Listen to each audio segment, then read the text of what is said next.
performers and then started seeing them. And then at some point, this became a romantic relationship and that he allegedly drugged them and sexually assaulted them in some way. The Supreme Court is now saying that that's unfair, essentially, to have these other witnesses testify. This is central to many cases that have been part of the Me Too movement. The Harvey Weinstein case, there were 4 other women who were allowed to testify in his case as well. So while this pertains to only the case of Bill Cosby in Pennsylvania, it could have far-reaching implications because the basic principle here that Cosby argued, and apparently successfully before the Supreme Court, is that he should have been tried only based on what happened in the Andrea Constance matter that was before the court, that the jury could not and should not have heard other testimony from other women about other things that he had done. There was also a deposition that had been sealed as a result of a civil suit that Constance had brought against Cosby.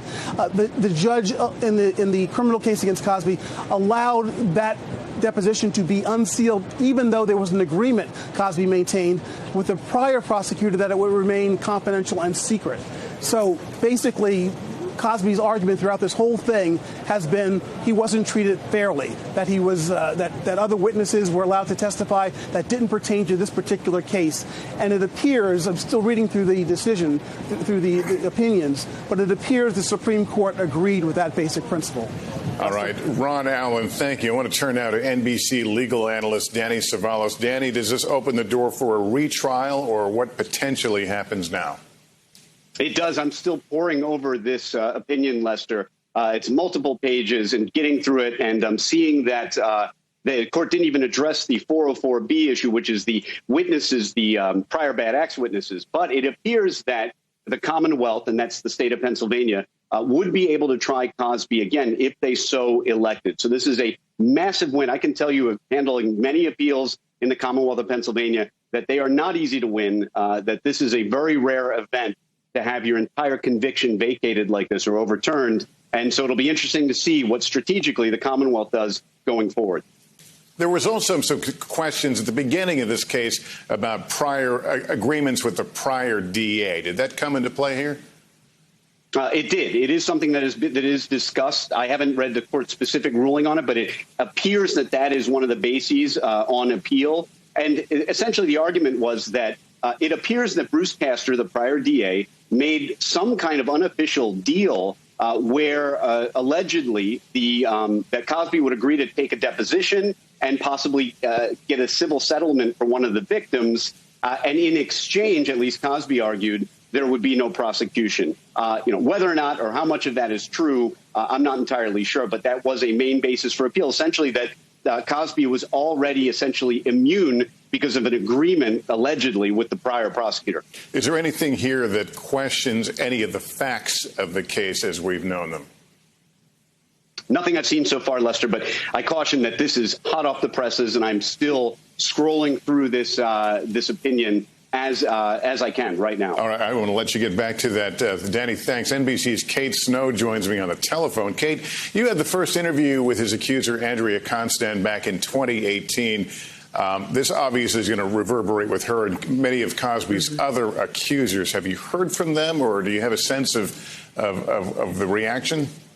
Yeah, Lester, I'm actually texting people as we speak, and so far getting responses like, oh, my God, I'm sick to my stomach. I don't know what to make of this. I have not heard from Andrea Constant herself yet. I did reach out to her. Haven't heard anything from her, but I can tell you from interviewing her and doing a group interview for Dateline several years ago where we had many accusers, over 20 accusers in one room of Bill Cosby telling their stories, that this will be earth-shattering for them. This is exactly what they were hoping against all hope would not happen. And, going into this appeal, they were obviously fully aware that the appeal was ongoing, but I think there was a sense that this would hold up, that this, the decision of the court would stand and that it would not win on appeal. So I think there's a shock, there's a sense of frustration, and as time goes on today, I'm sure they'll all be absorbing this. I'm hearing from people that they can't even process right now what they're hearing, because they really just didn't expect this, Lester. Yeah, and as we heard, I mean, part of the question or part of the point of the appeal was the reliance of testimony of some of the other women who ultimately told very similar stories. What did it take for many of them to come forward and to sign on and agree to testify? Yeah, if you think back in time to when this all really came to a head, it was one woman writing a piece in the Washington Post at first, and then it was another coming forward, and sort of a drip, drip, drip of women feeling empowered enough now that there were some people speaking out to join in and join the chorus and say, this is my experience too.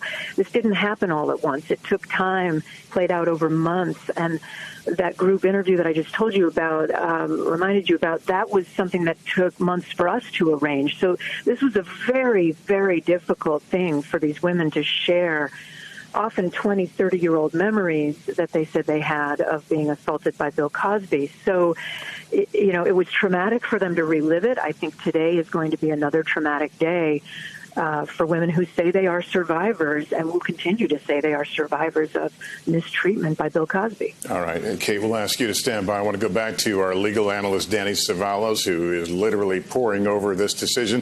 What else have you gleaned from it so far, Danny?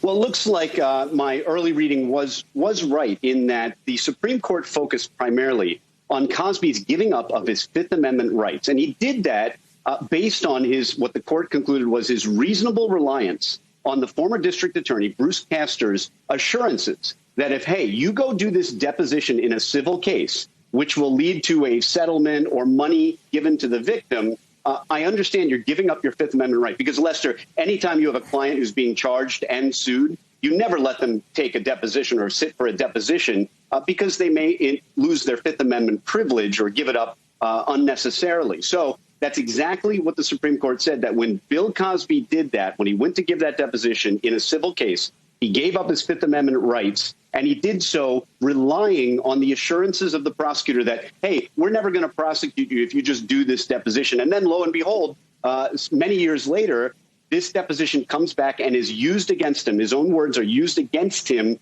in violation of due process, and the court said the Fifth Amendment. I'm trying to dig back in my memory. Wasn't this an issue at the outset that the Cosby team was hoping to avoid a trial, raising this issue of that deal? Absolutely. And in doing so, they did the most important thing you can do on appeal, Lester, and that is make a record. It would have been a much harder climb if they hadn't spotted this issue at the trial level, put it in the record, and then preserved it for the appellate court. Because any appellate lawyer will tell you, if you're raising an issue for the first time on appeal, good luck. The standard is much higher in that situation. But Cosby's team raised it. They may have lost it. No surprise. A trial judge is very reluctant to throw a prosecution's case out unless he or she absolutely has to. But they preserved it for appeal. And on appeal, they were actually victorious on this issue. Again, a very rare moment in appeals land. Obviously, the prosecution has a lot to think over right now. You mentioned there's always a possibility of another trial. But in practicality, given the amount of time he has already served on the conviction now tossed out, how likely is it, in your view, that we would see another trial? A prosecutor at this stage has to take into account not only the fact there have been 2 trials already, but that Cosby has already served some time in prison. They have to take a realistic assessment and balance whatever political benefit there is from prosecuting Cosby, whatever symbolic benefit, against the waste or the use of resources, prosecutorial, investigative resources, in re-prosecuting Cosby. Sometimes, and this is from the words of a biased defense attorney, it can come down to ego alone. So you hope that clear minds prevail and the prosecutors take into account the resources that would be required to re-prosecute someone if they're not entirely sure they can get a conviction again. And remember, the first trial, they did not get a conviction. Right now, they're arguably 0 for 2. All right, Danny, thank you. Let me go back to Ron Allen right now. As we noted, had covered this case at the time. You were there, in fact, the day that he left for prison, or the day he was convicted. I was, Lester, and just on the last point that you were making about retrialing, I'll never forget a ride I had with a cab driver to the court one day who was a resident of the area right where the Montgomery County Court is located, an area that's very urban, shall we say. And he was very upset about the fact that Cosby was being retried and wondered why isn't there more money and resources being devoted to fighting crime in this community and to prosecuting other kinds of cases that were more relevant to the people who live there. So that's one reaction that I think you will hear in some of the areas near the courthouse in urban America where they think there are other priorities than re-prosecuting Bill Cosby based on something that happened so long ago. Yes, I was there when he was convicted, and there was a huge outpouring of just disbelief and relief from the women who had gathered there, so many survivors. It was a pouring rain that day, and they were coming out one by one saying how this was so monumental, that this was something that, just remember who Bill Cosby was before all this, America's dad, Cliff Huxtable. He seemed invincible. He seemed like he could not be brought down, and the evidence against him seemed so compelling to anybody who would read it. And these women just felt that they had accomplished so much. I can only imagine that they are going to be so heartbroken today and worried about the precedent that this sets. Again, this is just the Pennsylvania Supreme Court decision, but the basic principle seems to be, as Cosby argued, that his trial was not fair because it was about more than just the case, the accuser before him then, that there were other women allowed to testify about things that he had allegedly done years and years ago. And if that's the basic principle that the court is deciding this on, that has repercussions, I would think, in many other places. This whole idea of prior bad actor and looking at other witnesses' testimony, in a legal sense, as I understand it, it was very narrowly defined. And the judge in this case allowed these witnesses. It was also an odd thing that, again, in the first trial, only one other woman testified. In the second case, there were 5. And there was never a clear explanation as to why 5, 10. The number was never really explained by the judge. And we could never find an answer as to what was the reasoning behind this. It seemed, frankly, a bit arbitrary, and that's what Cosby's lawyers had argued, that this was arbitrary, that they were allowing this testimony.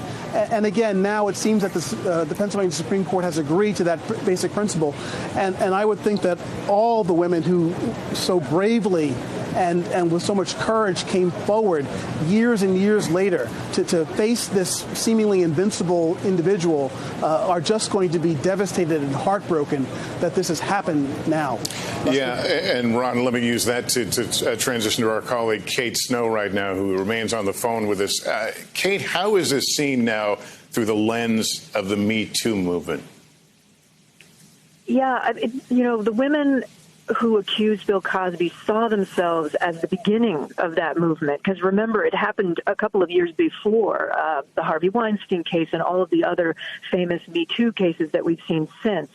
So they really saw themselves at the forefront, Lester. And I remember, it sticks with me, that Beverly Johnson, who's a famous supermodel who has made accusations against Bill Cosby, she said to me in that group interview that we did with many, many accusers, she said, "We're moving the needle. We may not be moving it much, but we're moving the needle."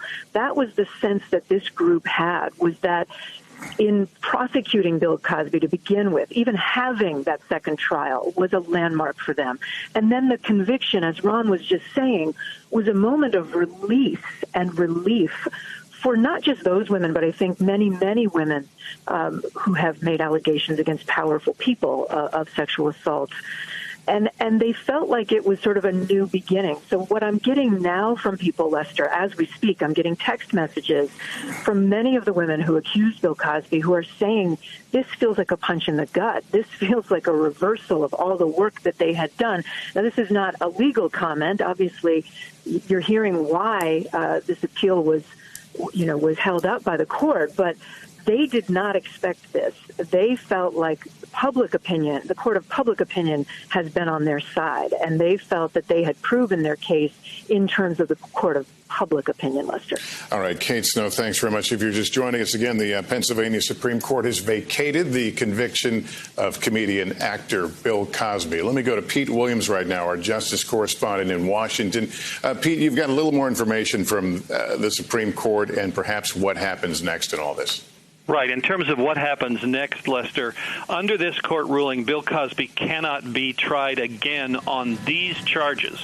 The Pennsylvania Supreme Court's order explicitly says no retrial on these charges. Now, obviously, if other women are to come forward and there would be new charges filed, that's another matter. But he can't face trial again on these charges. All right, Pete. Danny Savelis, our legal analyst, is standing by right now. Danny, how will this decision be viewed in the legal community? Was this a strong case for a reversal? This may not be a popular opinion, but at the outset, these were some pretty decent grounds for appeal. Frankly, I was surprised the court didn't even really reach the issue of what's called 404B evidence, the prior bad act, because in the first trial, the court let in one prior bad act witness. That's somebody who essentially testifies he did something like this before. Then in the second trial, they let in a bunch more without any real explanation. I thought that was an issue for appeal. And then this argument that Cosby was relying on the assurances of Bruce Castor's promise that he would be free, immune, if he testified in a civil case. So not a huge surprise, but generally a surprise because appeals are so rarely successful, no matter how strong your issue is. And for those of us not familiar with the law, essentially vacating means as if this trial never happened.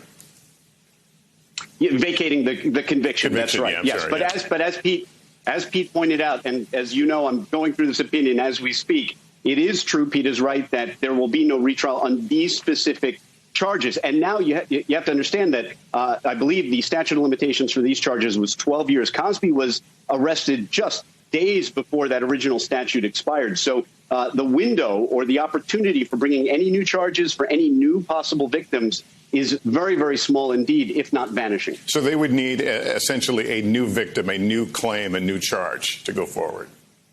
A newer incident, something that happened more recently, or in the case of, say, a conspiracy, a last date of an act in which the conspiracy was covered up, for example, that happened sometime within the statute of limitations. But that may be very difficult to do. And Kate Snow, as we noted, has been in contact with some of the women who had come forward in this case. And Kate, did anyone see this potential? I know you haven't had a lot of conversations yet, but any sense that anyone saw this coming, that this was an area of the law that maybe he could get off? No, the sense in the group, Lester, and I've kept in touch with people, over these years since the conviction, the sense was that this was an appeal that would fail. Clearly, they were wrong. I'm going to read you a couple of things if I can, Lester, and I'm going to have to put you on speaker for a second so that I can read my text messages.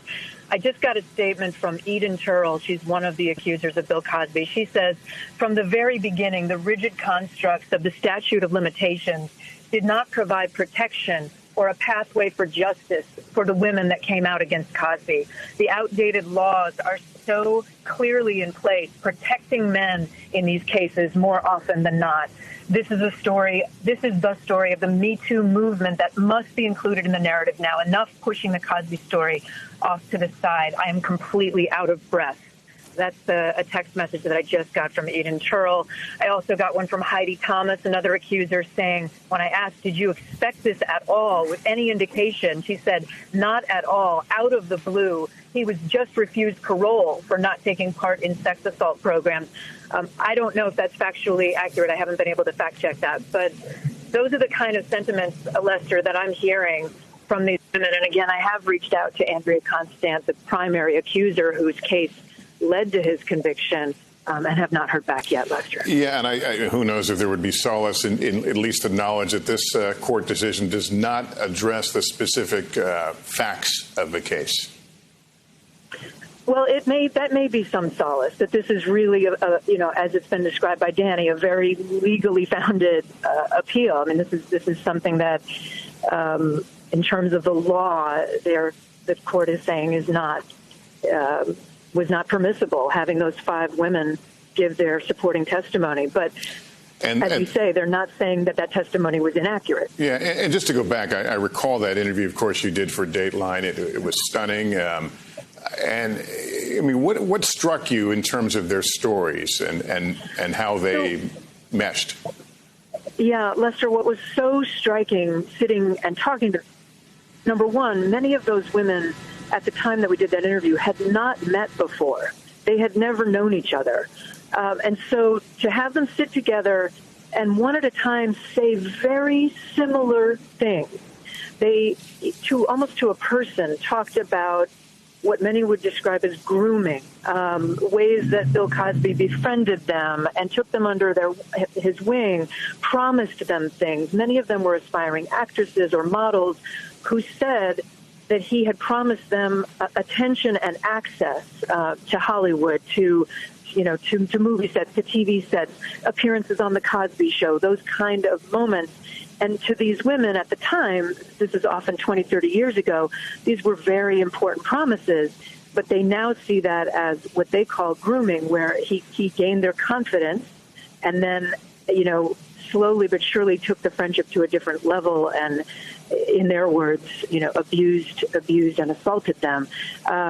So that was the most striking thing, was the parallels and the consistencies in their stories. And that's exactly why the prosecutor wanted supporting witnesses to speak during the second trial. He wanted those 5 women to essentially say, this is a pattern. This is a pattern of practice. This is not a one-off what happened to Andrea Constand. It's something that happened repeatedly. But now with this appeal, we'll have to see, legally speaking, what happens next. Again, the women that I'm talking to are dumbfounded by this.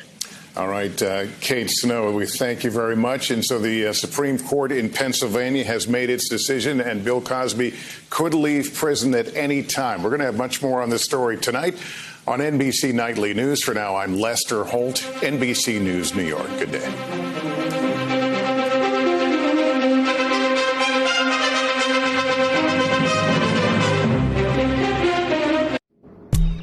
We are now coming out of an NBC News special report about the upcoming release of comedian Bill Cosby. He has already served 2 years